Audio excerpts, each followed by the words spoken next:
So we're really excited to have everybody today. It's our second week of our speaker series here for Domestic Violence Awareness Month every October.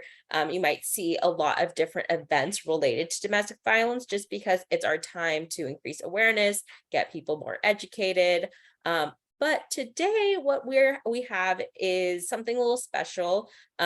We have our Hopeline advocates, Zoe and Shurruan, to talk a little bit more about what it's like behind the scenes, what they typically help callers with, and what you might want to know as a potential referrer to clients.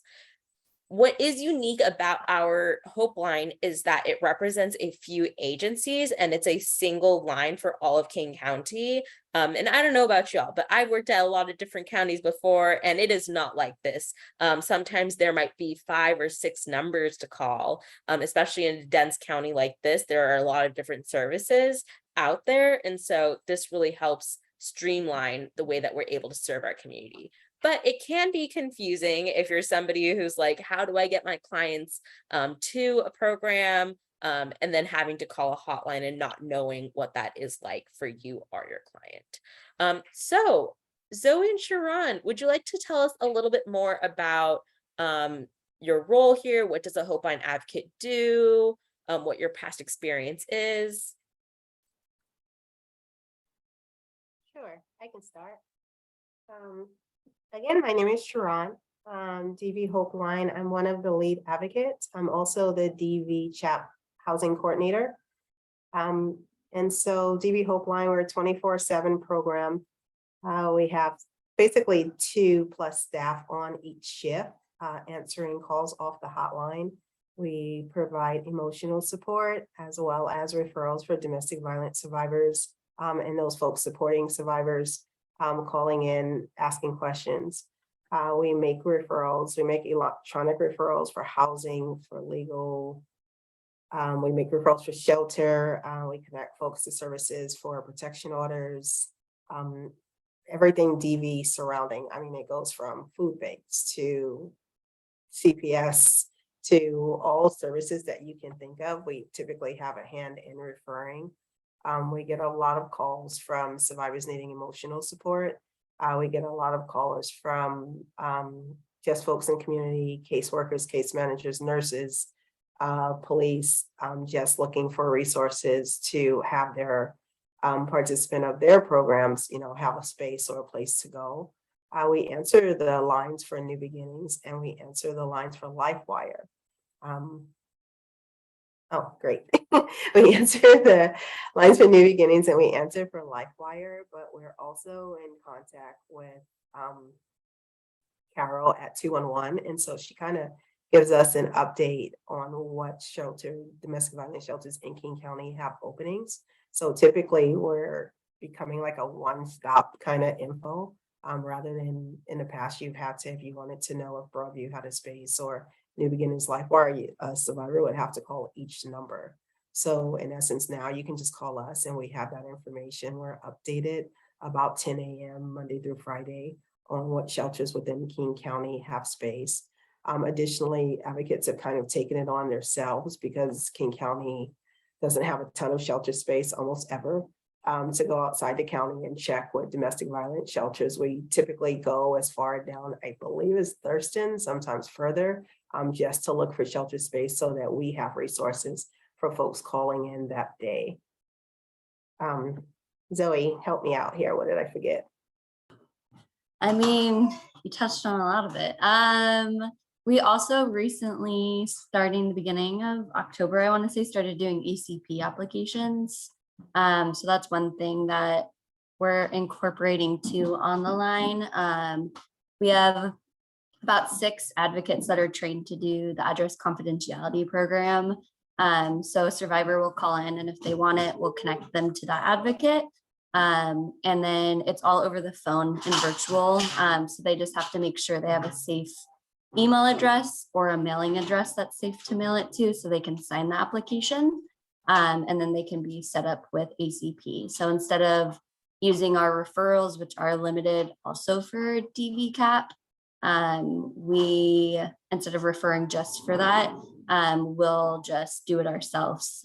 So we don't have to take up that extra space. So people that have like more needs can be referred to like New Beginnings or LifeWire or Dawn or whoever else. That's one thing also we're doing. And we're also getting some updates from a couple shelters outside of King County recently. So Thurston County was Safe Place we get updates from, as well as the KWA in Pierce County. And I think in Shelton, I don't even remember what county that is, but the Turning Point shelter from over there. So yeah, it's definitely growing. I feel like almost every week that I come into work, it's like something new has been added that we're doing or getting updates from. Yeah, I think it's good what Shurruan was saying of like the one shop or one stop place to shop, and it's definitely unique. I'm also the domestic violence lead advocate as well, and I work with communications within our DV Hopeline, and I also am in charge of ACP with our Hopeline too. So a little background about myself. Can you go over what the acronym ECP is, or is it ACP? ACP. So it's Address Confidentiality Program. So basically, I mean, you guys might already know what it is, but if they want to just keep their address out of public record, and that's part of their safety plan.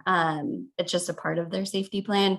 We can sign them up for that. So when they apply for like a driver's license or registering a vehicle, they don't have to have their physical address to keep them safe so the person causing harm doesn't find them, as well as like for voting, they can use it there. And then their mail gets sent to the ACP office, and then the ACP office forwards it to them. So basically everything they use, besides some like federal things they can't use it for, would just be able to protect them. So if you look at my name right now, like Zoe Montanye, it'll probably pop up my address. So it basically is cutting that off. So survivors don't have the person causing harm basically figuring out where they live.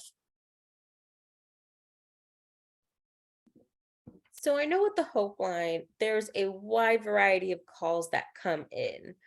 What are some of the different types of calls that you get? What are the different processes that you go through when you're getting a call?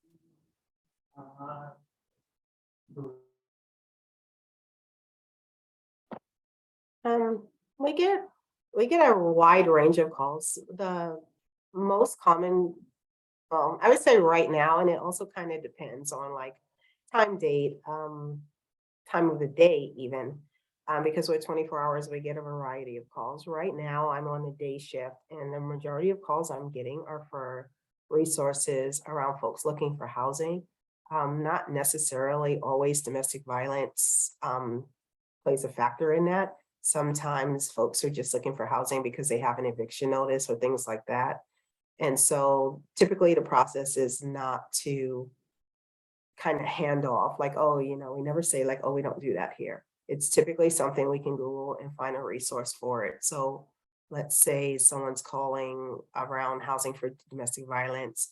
We do like it's called an assessment. So our interactions, we log basic information because we're confidential. We don't ask the caller's name unless it's something that they want to give.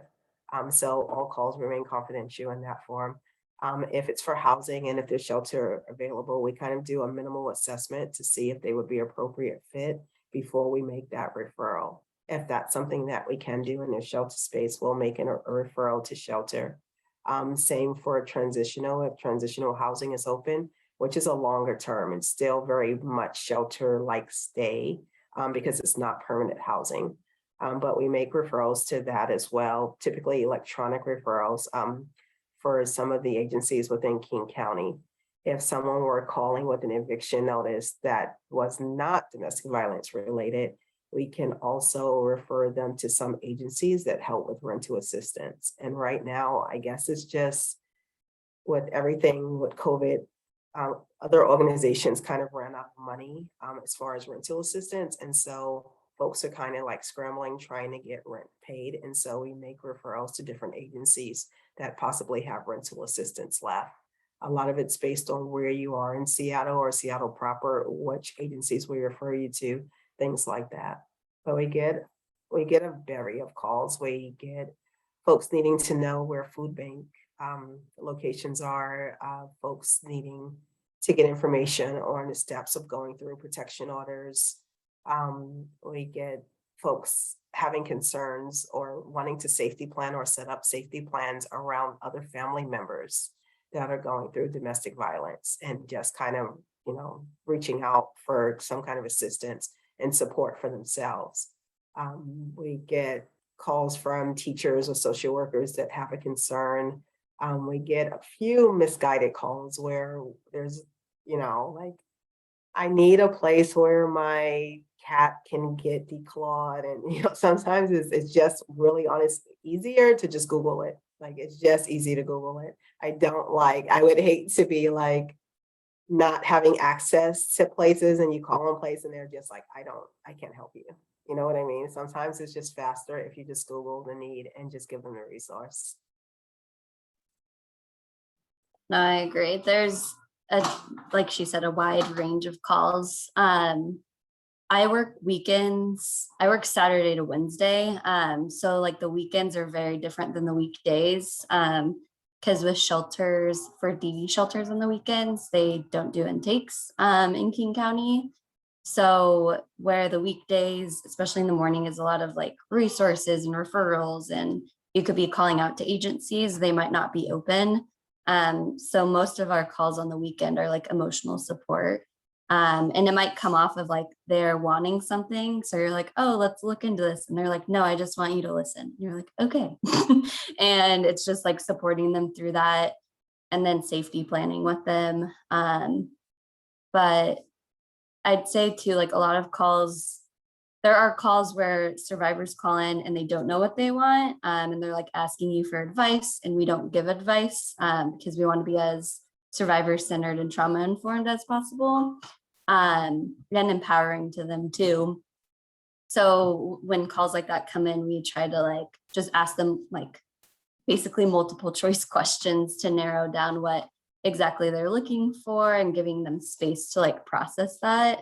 And then since we're 24/7, if they're not even sure after that what they need, they can always call us back, which happens a lot, at least with me on the weekends. And then there's other times where survivors like know exactly what they want, and they're like, I want housing. Do you have availability? And you're like, no, sadly we don't. And then they're already hanging up by the time you say no. So it kind of is a wide range too with that.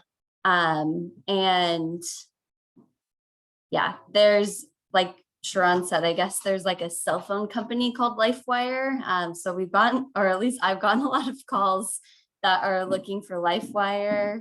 And then I assume it's the DV agency, and they're like, no, it's a cell phone company. So it's easier just to look up that number and transfer them to that. And then, or like give it to them and be like, oh, I'll transfer you, than to just be like, oh, this is not the right number. You need to try something else. Because more times than not, they'll call back the same number, and it'll just be like the cycle of circles with them. That's not as often, but I mean, it definitely happens like a couple times a week with me at least. One thing we forgot to mention is we also have a live chat. So survivors are able to chat with us. I was on a chat this morning. It was a little bit slower. It was about 45 minutes, and I was able to kind of provide like emotional support, kind of like navigation of systems. I had a survivor calling, and that person started out wanting shelter and then ended up we kind of walked through the beginning steps for a protection order. It's super, super convenient, right? Because you have, everyone uses the phone, everyone texts. And so it's really, really convenient to be able to like text back. And it almost feels like you can give more information to me. I don't know why. It just feels like you can give more information, because I was copy and pasting different resources and referrals as I was talking. And so then this person has everything kind of around. You don't have to put it on a note. You don't have to write things down for fear that it's found later. They were just able to have everything in their phone and get help with the protection order. We did a couple safety plans. This person was able to walk over to the neighbor, and the neighbor was able to like say like, oh yeah, you can come here at this time of day if something happens. And so it was really, really kind of a powerful exchange, even though it was a chat. I've had other chats and they've been like really simple, like, do you have shelter? Yes or no. But that is a really good tool, and something that I've worked in other domestic violence shelters and we have not had that service. And so now like kind of keeping up with the times is something going forward that I think is gonna, start small, but pretty soon it'll catch on to other agencies having a chat available for folks to access them.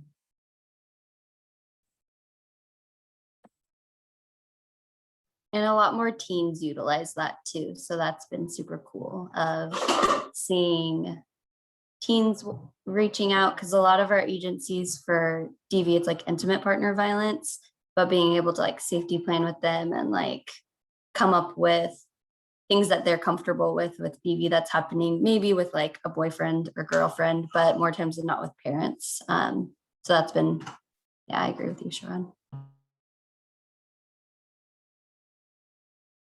It's funny that you said with Livefire, there's a cell phone company that's also named Livefire. There's a church in Renton, literally in Renton, that is New Beginnings. And I was on my way to a training once and I had to drive by it. So it was really, really funny. So you've mentioned a lot of different needs that come up on the Hope line. Are there any particular big needs that come up with callers? What are we able to provide? More so, you mentioned all the things we're able to provide. Where are the gaps? Where is some of the needs that are still unmet from callers? I mean, I'll jump into that. I think shelter and like housing is a huge one. Like, I don't know how. Yesterday I worked, like I said, like almost a 13-hour shift, and it's probably more than half of my calls were shelter. And we had one shelter opening with a head of household with 4 or more children. Most of our callers do not have that many children. It's usually like a single or with one child. And more times than not a single, it's almost like impossible sometimes to get them into a shelter. It's really rare to see that availability. So to say over and over to somebody like, oh, we don't have availability, and they want to stay in King County, so they're not looking, like they're not willing to go outside of the county. They want to stay maybe by like their kids' school in like North Seattle and New Beginnings because it's a longer term and things like that. For shelter space, it's harder for them to have openings too. So I think that's one of the main ones that I feel like every advocate would say. We might have a lot of like resources, but more times than not, it's like there's no openings or availability for those resources, which is really hard to juggle with. Because if it's like of somebody that literally is fleeing with their kids in the car and we're like, oh, there's no emergency shelter. And they're like, well, it's an emergency though. We're like, we understand, but there's like still no space. And like, we go through all their processes of like non-DV shelters, but obviously when it's not safe, you want a confidential shelter. So that's definitely, I think since being on this line has been the hardest thing and the biggest lack of resource. Even if we do have it, it's really rare, like I said, to have space. I mean, there's other ones. Shurruan, you can go. Yeah, I think housing is like the number one. That's like top of the charts. Other thing is like funding. A lot of folks are in domestic violence, and sometimes when you can't get them into shelter, typically there used to be like hotel vouchers and things like that where they could stay temporarily until getting into shelter, and that funding is kind of dwindled away. So there is no hotel voucher. There's not a lot of funding. Like I said, right now is like a huge housing thing going on in King County where folks are not able to pay their rent, lack of resources around funding around that. Also staffing, when you're calling other places, there's like not a lot of 24/7 staffing. So I worked on the overnight. I covered that for a couple months while an advocate, well, while Zoe was having baby Eden. And so just, at night, it's a different animal, right? You're having folks call in, and typically, if we're not sure if someplace has space in a day, you just put the survivor on hold and you dial out and find out, like, hey, before I transfer this person, do you have space? At night, there's no such thing. A lot of agencies, the staff go home at 5, and it's almost on a weekend, it's like ghost town. Like you're very seldomly going to be able to connect with someone on a weekend. So it's a lot harder at night when you need to find a resource. Also, the police, although it wasn't, although it wasn't like a reform, it was still like a cutback. So police stations are not open. Like typically, part of my safety planning would be, if someone's following you or if you're in a car, I can get the survivor's location and kind of guide them to the nearest police station. Police stations are now closed. Like now it's like a 9 to 5 type situation. I know for Renton and Tequila, they close at 5, and it's like really, really hard. Resources are really, really lacking in King County right now. One of the questions in the chat was, do we refer them to church? I believe we refer them to about 2 churches, but the churches that we refer to, not for any religious practice or anything like that, just for safe parking overnight. There's a church in the Bellevue Overlake area, and they have safe parking overnight. And then there's one in Federal Way 320th. The name is not coming to me right now, but it's by Multifamily Service Center, and they have overnight parking. The Bellevue also has showers. The one in Federal Way also has like a small breakfast meal. And so I know that we do refer on that. A hospital is also in the chat. And I know that COVID has changed things so much, right? So typically, again, part of my safety planning was like, where are you? I can tell you where there's an emergency room. There's hot water in there. You can ask the nurse or the ER on duty for like a cup of coffee. There's a free phone in an emergency waiting room. And now with COVID is so stringent, like now you have to have an appointment or you have to be seen by a doctor. You can't like hang out there 4 hours, even in the middle of the night anymore. So it makes it difficult. One of my go-to places where when a survivor has a car and it's like middle of the night is the airport. It's 24 hours. The lower level, which is incoming flights for baggage, has tons of seats in there. There's also payphones, there's also restrooms and water. So that's just kind of a unofficial resource right now, because with COVID,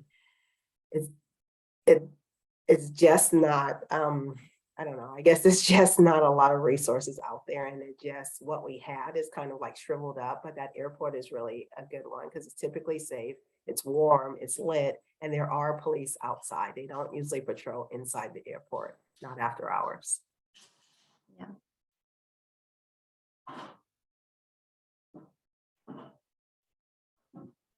I want to invite anybody to ask any questions that are coming up for them as well. You can unmute yourself, you can throw it in the chat. But while people are coming up with any questions,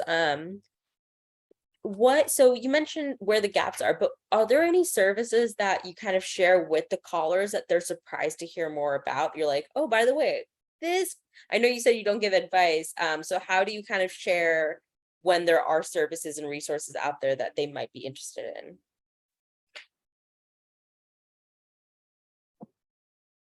Sometimes when they're looking for different things, they may be looking for shelter. They may be looking for shelter, and there may not necessarily be shelter, but there may be, we can safety plan with them around friends or relatives that may have a place to stay, and then coordinating with local food banks, because it's kind of hard if you're leaving your home. Imagine you first have no place to stay, you second have no financial stability. So it's a lot for even friends and relatives to take on. Sometimes that burden is lifted if that person, that survivor, can go to like a food bank or something like that. And for the majority of food banks in King County, they also have clothing banks. They also have bus tickets. They also have pet food. A lot of them also have like job training during COVID. Well, I don't even know if we're in or out of COVID, but whatever. During the height of COVID, a lot of them had vaccination days where you can go and get like your vaccine and things like that. So some of those resources they've always been there, It's just that you wouldn't necessarily think like, oh, it's the middle of December, I can get a coat from West Seattle Food Bank, when they actually have that resource there. Yeah, I think clothing vouchers is another thing, especially once winter hits, is something that, because when we're hearing them talk, I mean, as an advocate, we're kind of like looking, like hearing main things and then trying to lead the conversation to give them the help that they need. So if they talk about financial things, that they don't have money for food or somewhere to stay, I'm always like, do you guys have like clothes with you? And they're like I had a lady yesterday that was like, oh no, I need clothes, like it's getting cold for my son. And I was like, okay, like let's look into some clothing vouchers, because like I might not be able to get you into a shelter, but I can get you like the basic needs that you might have in like food and clothing. And then we can try to like work with something to hopefully find you someplace to stay, even if it's just for a couple nights, until hopefully there's shelter availability. And like talking them through that, I think is, I don't know, they get, because when you say no, there's no shelter, it's like instant hopelessness. So then when you can like almost bring it back up of like, we don't have that now, but like there's other options, like Shurruan was saying, it's almost like they get hopeful again. And just like seeing that in like a 2-minute span is super cool.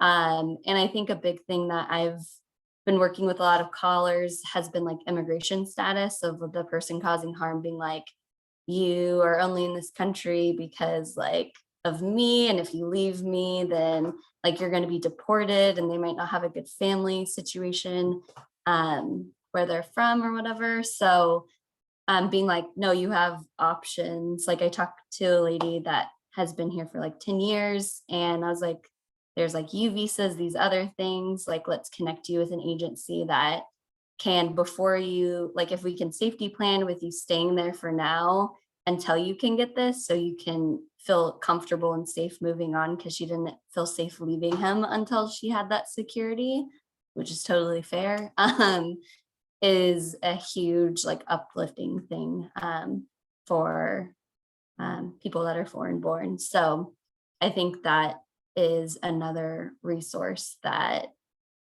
in like the safety planning process, that I mean, when you're a survivor too, you're in trauma. So you're not thinking about like, you might have left and like, oh, I forgot like my passport or whatever. And it's like, we can replace that. Like, that's totally okay. Or it's like safety planning. If I want to leave, what should I take? And it's like, okay, what are things that are important to you? Like clothes, we can get you clothing vouchers, like I said, to replace that. So that's not important. Like top priority, unless it is for them. And then it's like helping them figure out how to get that stuff out, or like safe time frames to do that with. So yeah, I think it's a lot of like feeling what the caller is saying, and then like allowing them to make the choice of what they want, but letting them know that they have multiple options for what they're looking for. And it might not just be like a clear straight path, but that doesn't mean they're not going to be safe at the end of the day. Question in the chat is about the language feature. On our line right now, there's English. There are plans to expand the languages. However, we do work with the language bank or language line. So we can get an interpreter on, I think, for like 40 some odd languages. Also on Google, is it Google Chat? I'm not sure. Sorry, my daughter showed me how to do it, but I can do it on my phone to ask what language they say in a chat. So if someone comes in and chat in a different language, I can chat back to let them know they can call me and I can get an interpreter on.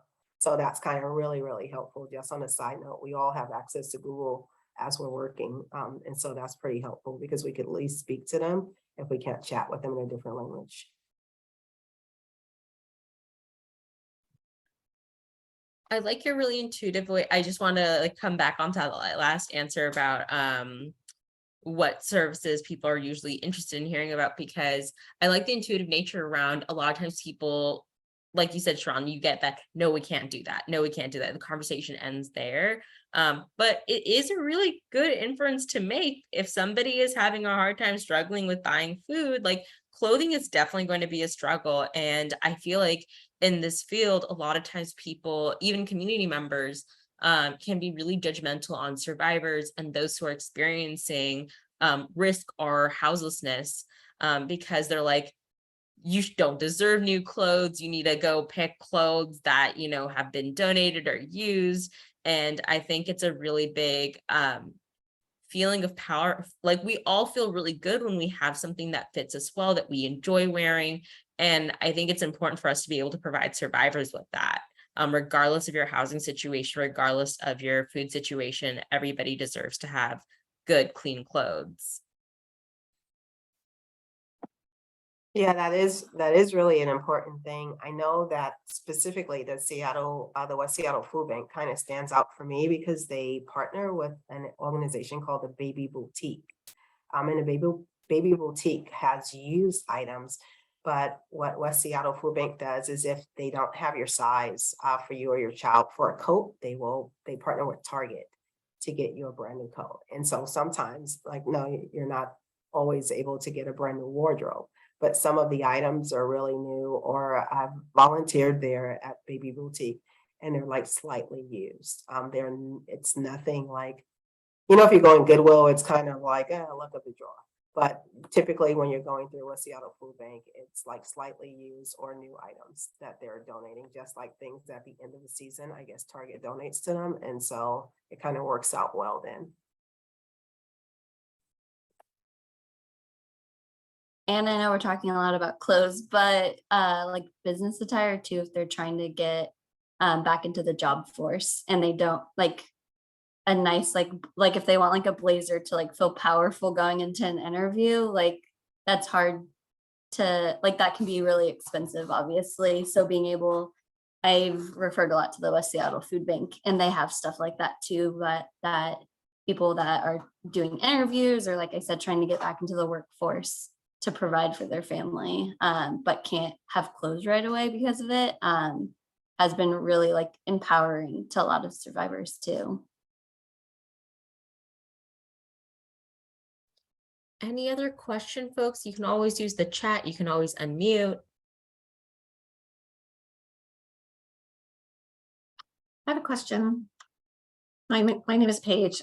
Plus, I'm the donor relationship manager with New Beginnings, and we have a donor who donates beautiful handmade sweaters for children, and she may even start making them for adults. And I've been taking them to Home Safe, and some they can't use, but if Hopeline people, I don't know how you would get them to people, but anyway, just know that I have some of the resource. I have a little resource. Happy to share. Well, definitely send something out. I mean, maybe we can coordinate later. I don't know if we could do it through CAP. Yeah. Or something like that. Maybe Maybe. that might be. Yeah, but that's definitely a good resource, especially now, because now it's like Yeah. really cold in the mornings, especially if you're without home or in your car or something like that. So that would definitely help. Okay. I think that's something Cora is one of the other leads that focus on wellness with the team, but also with survivors. And that's one thing she's been talking about of like, how can we like more easy connection of like, especially since it's getting cold, like we're all saying, to get people, because some people that call are just like, I need like one jacket because it's getting cold outside. And it's hard to be like, oh, call these 3 different numbers and see if they have something for you. And then like being able to do that, we can be like, oh, New Beginnings has something like a sweater for you. So let's transfer to this person or something. So I think that would be a really cool resource to have.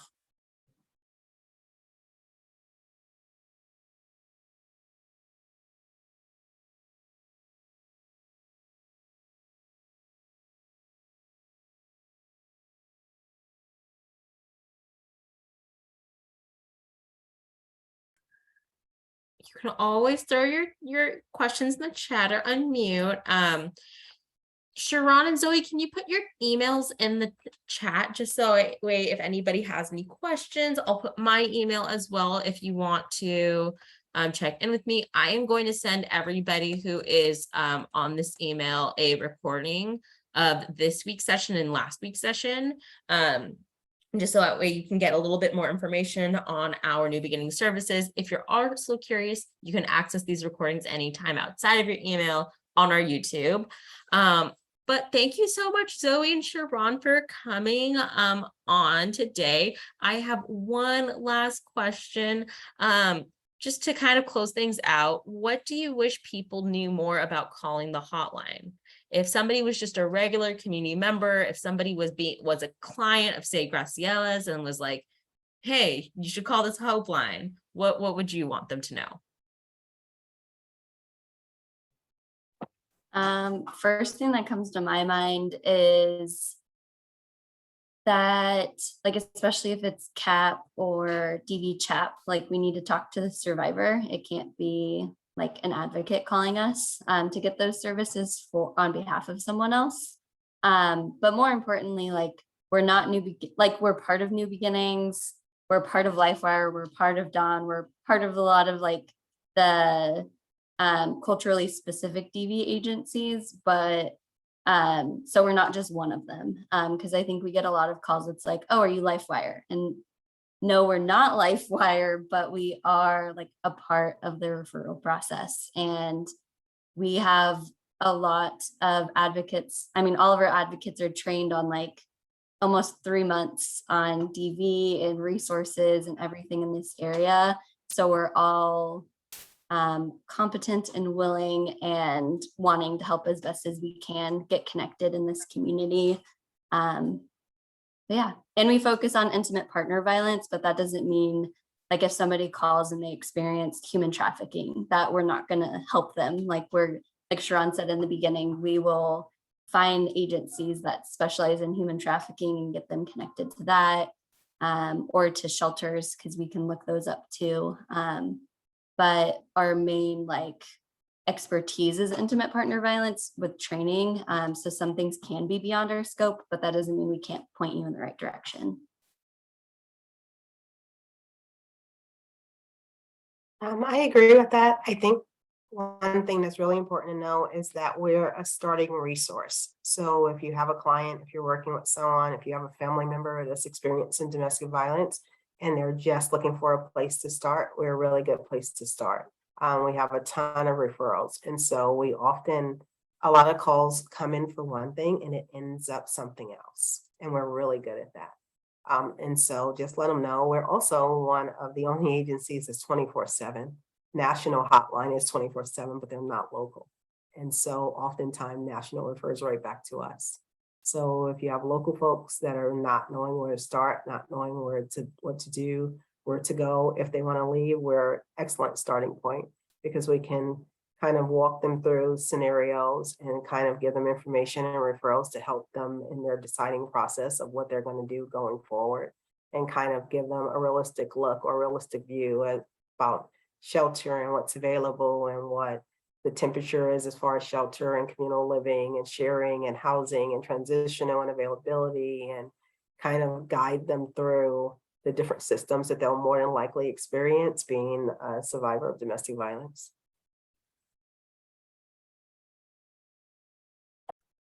Well, thank you everyone for showing up today. I appreciate that you gave some time for us on a Thursday during lunch. Hopefully you either ate something really yummy, which I now want a peanut butter sandwich, Maddie, but or you're about to eat something yummy. But if you have any questions, you can email us. Again, my email is in the chat it's my first initial of my first name, Zaidi, Zaidi at New Begin.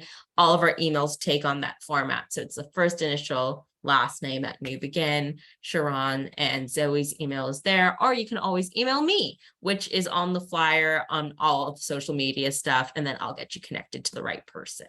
But feel free to, if you have any last questions, I can take them down and email Zoe and Shurruan, and they can get back to you with a response at a later time.